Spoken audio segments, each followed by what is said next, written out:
Hi there, everyone. Welcome back to MattHeflerHistory, a YouTube channel devoted to discussion of international history, diplomacy, and secret intelligence. Here's the first in what will be a long series of posts called Mom's Maps. The reason why it's called that is that it turns out that over a period of about 25 years, from 1970 to 1995, my mother saved dozens and dozens of full-page inserts from National Geographic Magazine. I thought these were just so interesting and interesting as historical documents that I wanted to talk about them a bit with you all. Most of these inserts in these National Geographic magazines were just maps. Big, beautiful, and detailed maps of different countries or continents, sometimes part of larger series, like those on different parts of the United States or Canada, or other times historical-based maps on parts of the world. They usually include tons of information and beautiful artwork on two sides. One, usually more of a clear map-style representation of the country or continent or geographical space in question. The other, often a more creative side. But both with tons of inserted information, tidbits, testimonials, and special segments that discuss important aspects of these countries, peoples, or cultures. We're going to glance at lots of these on this channel going forward, but today we're going to take a look together at a special one. Not quite a map like all the others, but a special supplement I discovered in this cache of these maps from April 1982 on Poland, or more accurately, at the time, the Polish People's Republic. But first, if you find that you're liking this channel, please like, comment, or share this video. And please subscribe so as to not miss any future videos on international history, diplomacy, and secret intelligence from MattHeflerHistory. This really helps us grow this channel from what you can tell is pretty humble origins. It helps us reach a wider audience that might be interested in these topics. So here's the map for today. The Face and Faith of Poland. This is from National Geographic, volume 161, number 4, pages 419A to 419B, special supplement to April 1982. So not a map alone this time, as much of the other Mum's maps, but a very special supplement on Poland from the April 1982 edition of the magazine. Political and timely as ever, this National Geographic special supplement examines the people, heritage, and history of Poland during a very important time in the country's history. Just 4 months before, the communist government of the Polish People's Republic outlawed or delegalized the Solidarity movement, the main resistance group rising up against the communist government, and the communist government interred many of the leaders of Solidarity.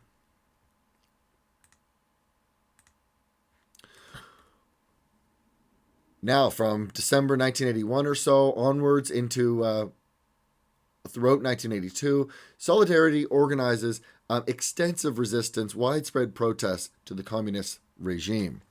Some of the largest were in August 1982, and government crackdowns by the communist regime in the Polish People's Republic resulted in a number of deaths.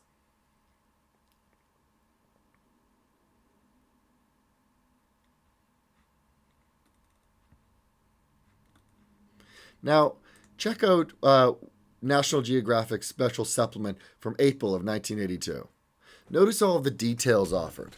So here we really see National Geographic trying to jump to have a voice, to have a say in these momentous events going on in Poland in 1982. Events that are, when placed in the context of the global Cold War happening around them, take on a new and important significance, not just for the culture and the people of Poland. Here's the main page of the special supplement. It features an essay by Nobel laureate Czesław Miłosz. Some of you Polish friends will hopefully comment below on how to properly say that name, and so I'll be ready for another time. Miłosz won the Nobel Prize in Literature in 1980. The page also includes, in the top right, a small section commemorating Poland's devastating experience in the Second World War. As many of you will know or be well familiar with, in World War II, the Poles suffered arguably as much as anyone else. Being first conquered and divided between Nazi Germany and Soviet Russia through the Molotov-Ribbentrop Pact, the non-aggression treaty between these two antagonistic states, before then being consumed fully into the German Third Reich, being the setting for the launching of Operation Barbarossa, the Nazi invasion of the Soviet Union in 1941. Poland was also the setting for much of the horrors of the Holocaust perpetrated by the Nazi regime against European Jewry, before finally, tragically, falling under communist dominion when the Soviet Union imposed friendly regimes on satellite states of the Eastern Bloc.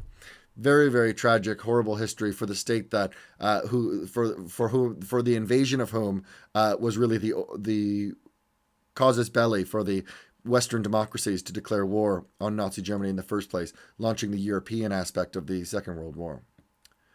However, lots of people know all this history and Poland's central place in World War II. One thing that many people are less aware of, however, although that number is changing, was the role of Polish cryptanalysts in breaking the German cipher system Enigma, which through the work of French and especially British cryptanalysts like Alan Turing, helped the Allies to intercept and read the military and diplomatic traffic of Nazi Germany.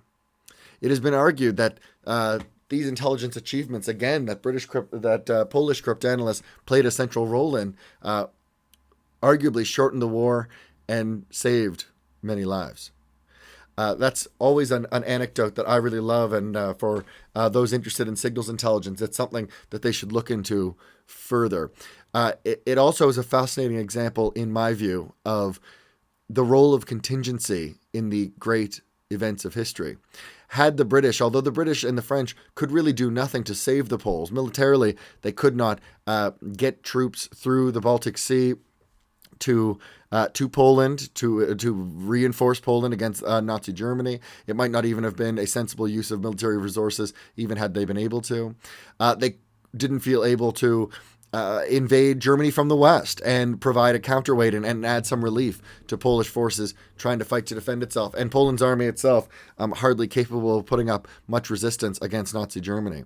But the fact that the way history shook out, that this was the moment where Prime Minister Neville Chamberlain was forced to draw a line, even if he didn't necessarily want to, with German dictator Adolf Hitler, to say, if you invade Poland, we will go to war with you. You'll be at war with the British Empire.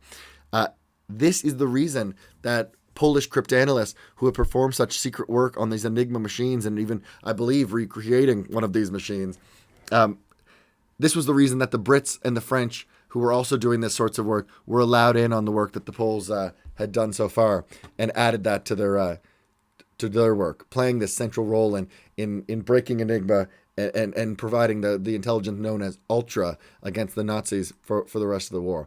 It's an incredible twist of fate in a huge and tragic circumstances of the Second World War. In any event, this main slide here also boasts lovely pictures of life in the Polish People's Republic and information on the rise of the Solidarity movement. On this page, I'm especially fascinated by the covering map, giving lists of Soviet divisions in nearby countries, including in East Germany.